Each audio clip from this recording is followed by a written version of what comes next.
Hey everybody, welcome back. Thanks for joining us. It's our series on cultivating inner resources for challenging times. I'm glad that you're here. I hope you're doing well. I hope you're staying safe and healthy. So today, I want to talk about the theme of feeling free.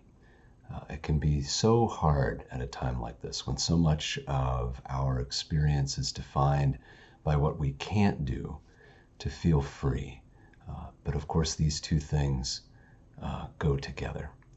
And the poem that came to mind today is a poem by Mark Nepo called For the Thousandth Time. And it's a poem about the freedom that comes from hard places, the freedom that comes from being cracked open, the freedom that comes from meeting challenging times. And of course, we are all navigating challenging things in our lives to varying degrees. So as I read the poem today, just allow yourself to be here, arrive in the present, and allow the words to settle into you however they need to. They know where to go. You can trust them. So this is For the Thousandth Time by Mark Nepo. Even if an empty box is torn apart, the air inside joins the rest. And even if an empty heart shatters, the love inside coats the stars. And when a dove is born, its shell is done.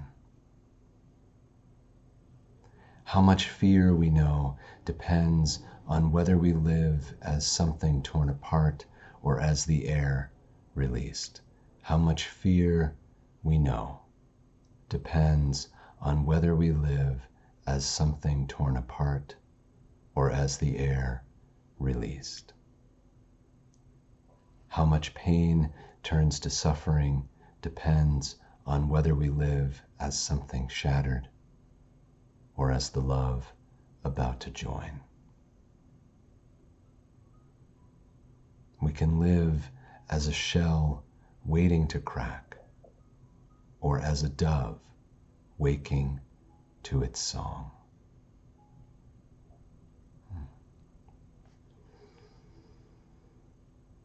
So there's this very present question for all of us of how do we feel free at a time when we are being so, even threatened is a word we might use, by the world around us, when so much of our freedom has been curtailed by forces outside of our control and forces that threaten our health, that are very important to pay attention to. How can we feel free at a time like this?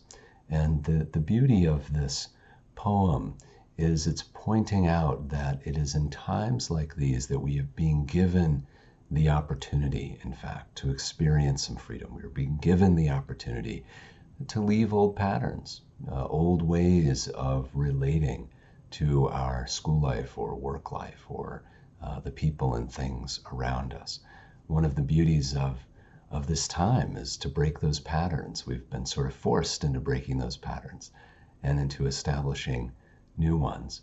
And that offers us a really lovely opportunity. And we can orient ourselves to the things that we've lost. We can orient ourselves to the shell that is cracked, to the thing that has been cut open.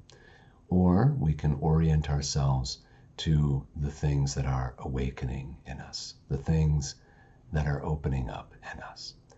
There is a big loss, of course, at a time like this, but also a great opportunity. In the broken pieces of anything, there is something to be found.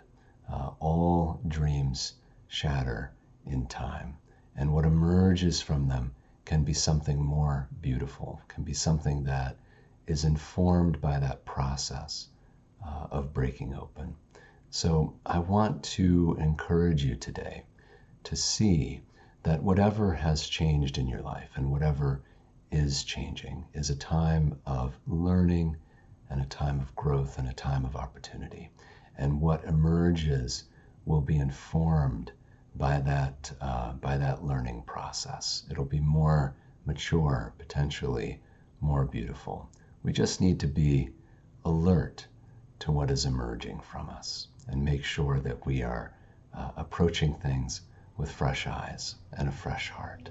So, as you navigate all of the changes in your life today, and as you navigate that desire in your heart to feel free and to feel open, some questions for you to hold in your heart today.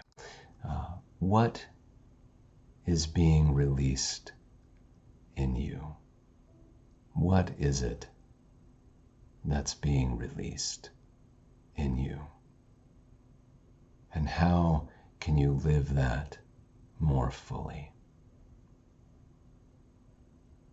So, I hope you're doing well. I hope you're taking care of yourselves. I look forward to seeing you tomorrow. Our theme will be belonging to life, belonging to life. And it'd be lovely to see you then. All right, take care.